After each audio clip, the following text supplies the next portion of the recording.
retired Vietnam veteran, Mr. Miquel McCadden. That's what it is.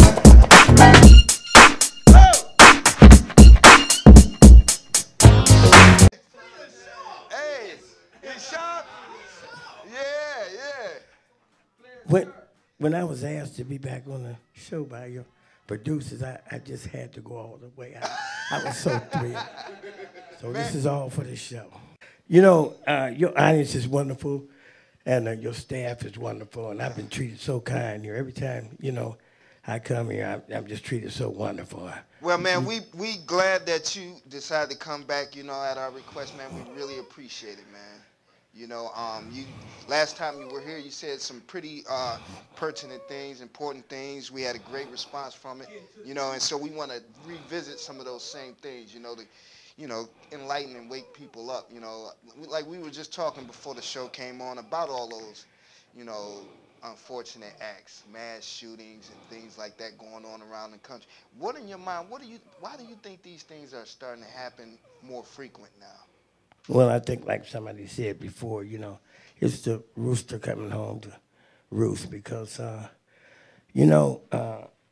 when you send planes and jets over to countries where people just farmers and you bomb their land and you kill indiscriminately people and things like that, children, women, innocent people, and you just do it all in the name of war. And then those things are going to come back on you. We all know that if you put out evil and do evil to people, it's going to come back to you. We all know that. Right. And it's the same thing with countries or companies or factories. Or when you do bad things happen to you. Right. You know what I'm saying? And so that's all. This guy was supposed to kill his mother. As Aboriginal or Asiatic people, we know that mom is like gold. Right. You don't, mom. You talking about my mother? Right. Oh, I had to take my shirt off. I'm finna. Right. Mom, you don't, but when I was in county jail, I was in there with 4 white guys who had either killed their mother or their father or both. See, and, I scratched my head. And how could you do something like that? You know what I'm saying? So. Well, it's messed up because we were on the social networks, every day, of course, and we're seeing a lot of people reacting to those things, and a lot of people are starting to panic, and they want to, first thing when they want to scream out is gun control, but guns don't ever kill people, people kill people. My opinion on gun control is this. Europeans took this country with guns from the Indians. Then they went over to Africa and used guns to bring us here as slaves. And then they fought off their brother, the British and the Spanish and the French and the Mexicans with guns. The white folks not going to give up their guns. That's the only problem they really got. I remember when they first started this gun control thing, I think Clinton had something to do with it. I remember Barbara Boxer out of California or something was pushing this gun control thing. And the NRA, is that right? National Rifle Association? Oh, yeah. They told Congress and the people in Washington, if you pass this gun control law, every one of you that vote for it is going to be out of office. And when they passed it, every one of them was out of office, and that's how Bush got in there. You see what I'm saying? Just go back and check the records. That's what they got. No, that's true. That's true. See, so everybody's real quiet on the gun control thing because them white folks will get you out of there. They might be Democratic, but you start talking about taking away their guns and they go Republican. Right, but the first thing they do when they talk about gun control and taking away guns is they take them away from the defenseless. Right. They take them away from the disenfranchised. Exactly. The poor. But they keep them in the hands of the police. Exactly. The oppressors, the punishers. Yeah. So I don't know. I think we in the times that you should maybe even think about buying a weapon and ammunition, but having restraint and having respect for yourself and other individuals. When I think about those children being murdered at that school, it's heart-wrenching. I mean, you know, that's just senseless. So he was just some deranged mental person. That's all. Young person, And, like 20 years old. We could draw a whole bunch of parallels. I mean, Right. everybody was upset with OJ and his situation. Oh, the white folks were just so upset. Oh, he killed this woman. Well, they was murdering us for millions. I mean, for hundreds of years down in Alabama. Let me tell you a story, just real quick. What this guy told me now, he was come from Alabama. He said a black guy was a good worker. He worked for this white guy on his farm. And so, you know, harvest time came over in winter, and so he went to working for another guy. So he said, where's old John? He said, he worked for Farmer Brown down the street. He drove his car down there and called John over to his car and had him get in the car. He said, I want you to come back and work for me over there. He said, no, I like working for this guy because he paid me more and he treat me better. The white guy took the gun out and shot him in his head. But nothing said, nothing done. No investigation, no arrest, nothing. Just blew the window, passenger window, blew it out, shot him right in his head. Right there. So this kind of thing went on all the time. Right. This was a norm. This was something that just went on every day, all day. Right. I mean, we can draw parallels all day, but I'm just saying, anytime it's a child involved in it, it's just senseless. Right. I was just speaking with the councilman of his ward, right? And he was just saying that he's trying to prepare himself, you know, because they're having a community meeting about what just took place with the police pumping 100+ rounds and defenseless I'd like to be individuals. there. I'd really like to be there. And he wants to study up on the law of, you know, use of deadly force and things of that nature. Do you think we need to start getting after these people, or the people that are in political places, and letting them know how we feel about what's going on in our community? I do, and I was watching the news tonight, and then they were saying that they had a big meeting at Shaw High School. The NAACP supposed to be there, and they got all of these chairs there. They had it at a church before, and they didn't have enough room. So they got the Shaw Auditorium. They got a big. Now, I didn't know nothing about it. I mean, maybe y'all did. I didn't hear nothing about it. So if they expecting all these people, I don't know where they're going to come from, because what they like to do is they like to, at the last minute, we're going to have a meeting over here. Nobody show up because they didn't know about it. Then they show the cameras and everything. Oh, they really ain't interested in this. You see what I'm saying? Then nobody show up, you know, and they really don't care. It don't matter. Just in a few weeks, they'll calm down. Then they got the preachers telling us, oh, just wait.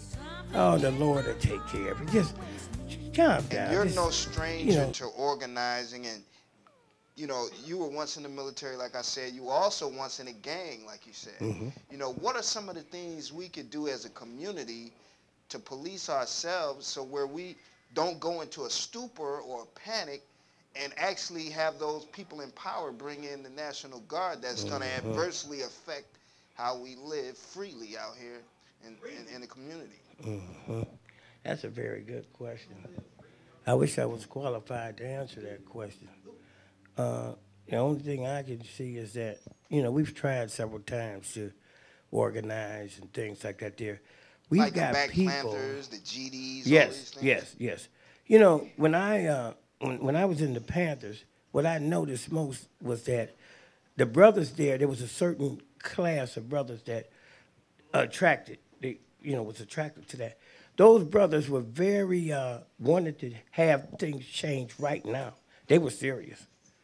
These brothers wanted things changed right today. See, they picked up shotguns and rifles, and you know, our motto was kill the beast. I mean, Kill the beast. You know what I'm saying? I mean, and they meant that. Them brothers meant that. And they scared me now. Yeah, that's right. They scared me. Because they was ready for change right now. Right today. Right now. So are now. we going to have to, you know, when we focus in on our community, are we going to have to, you know, educate our own children? Are we going to have to look into that? Are we going to have to look into policing our own neighborhoods? And what are we going to have to do? Well, see, you know, that's what I was saying. When the Panthers tried that.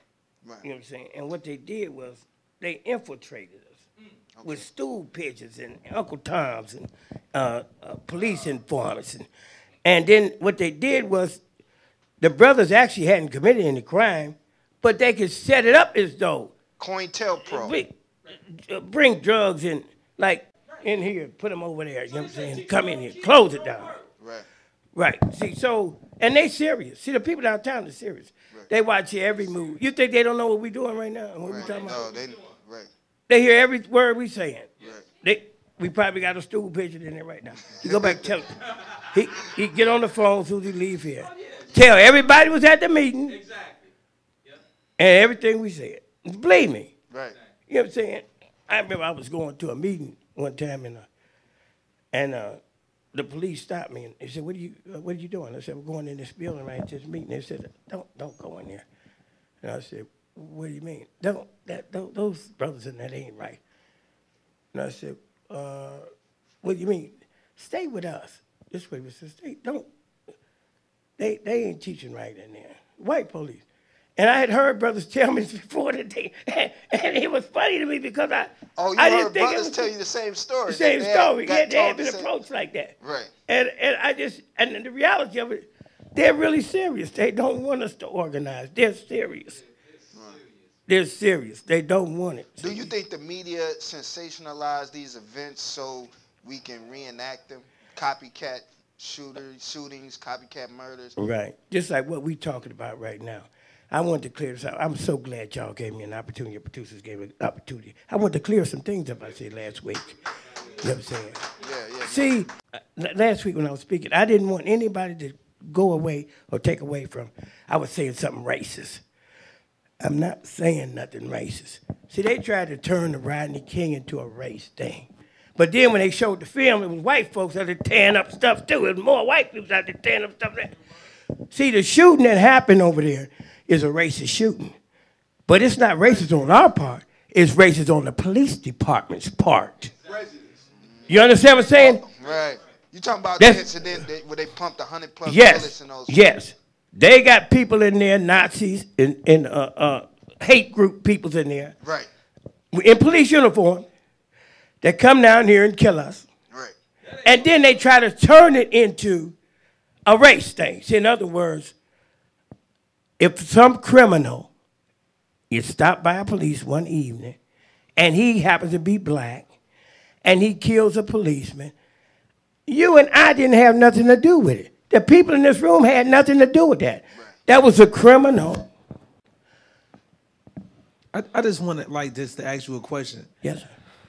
How do you deal with that though? Because when people talk about the Holocaust, it's no big issue. Like they talk about the Holocaust, it's like, oh, that was a bad thing. They sent Jews home every year. That's an excellent question. But when you talk about black this or slavery or this or that, it's like, oh no, get over that. You can vote now. Let that go. You've asked the magic question. Why is that like that? You asked the magic question. Why is it like that? That is beautiful. Last week I spoke about self-hatred. We wasn't born hating ourselves. Right. We wasn't born in this world, I hate my hair, That was beat into us by the slave master's whip. See, they made us all wait while they beat the flesh off of me or you. Tie us up here and have everybody watch.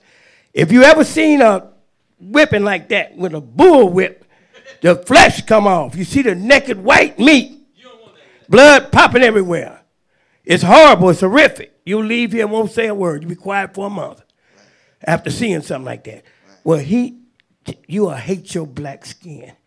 You are cursed the day you was born. Nigga, ha! You black. You just say, and then, why did I have to be black? Oh, I don't want to be black. Right. I don't want to be black. See, they put fear in us. So now when somebody raises an issue, they only want to identify with the issue. No, I don't want nothing to do with being black, no. So the thing is, 310 years this went on. When my wife be combing my kids' hair, oh, look at this nappy head. You nappy head. You ain't going to amount to nothing. I don't tell him stuff like that. She started programming him from the cradle. Your hair's so nat. Look at these buckshots. Look at these. Oh, you so ugly. Get out of here. And I said, don't talk that way to him. We've been programmed to say them kind of things to him. Right.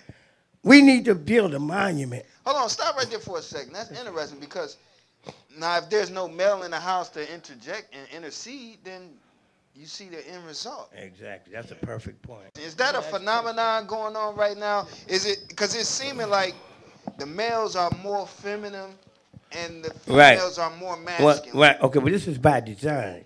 See, they purposely did this. You know, I remember. There's some kids in here, so I want to be careful how I say this. Right. I remember when years ago in the '60s, like, you know, we'd be working on the job, a bunch of us, and it was always an old white man on the job talking about, do you do certain things in sex? You know what I mean? Right. What? Right. We thought that was the most disgusting thing. What? Yeah, we didn't do that. Go downtown? You want me to go downtown? Oh, you crazy, you nasty, filthy white person, you know what I'm saying? But they integrated this and it made it acceptable to us now. Now it's the thing to do. You Did you see it coming back then? No, I didn't see it coming. No, I didn't see it coming. No. But see, they smoothly worked it through the media and, you know, and different things. You know, you might see Tupac go down. Oh, Tupac went down. I'm going down. Yeah. He rapping about going down. So it made it acceptable. You know what I'm saying? Yeah. So the same way they do it with homosexuality. That's being a man. Same way with homosexuality now. See, you know, my kids brought a book home from school, and it said, it's all right to be a homosexual. This is what it said in the school book. It's all right to be homosexual. Look, this would say, homosexuality is a lifestyle. See, that's just, you know, like if I want to be gay today, I could be gay today and tomorrow I could be back straight, you know. It's just a lifestyle. It's not nothing to worry about, you know. Just so don't be gay bashing and stuff like that, you know. Just, if you want to be gay, just. So my whole point is that they can use this propaganda machine, like what he was talking about. For 310 years, they treated us worse than animals with the cruelest treatment that you can ever think of. We don't even have a museum. We don't have nothing. We don't even like to talk about it. They don't even like to talk about it. Right. They got Chinese community, no black community. Hold on, what is a community? What is a community? Okay. The community is a group of people gathered together and socializing and prospering together. Right. Build together. Exactly.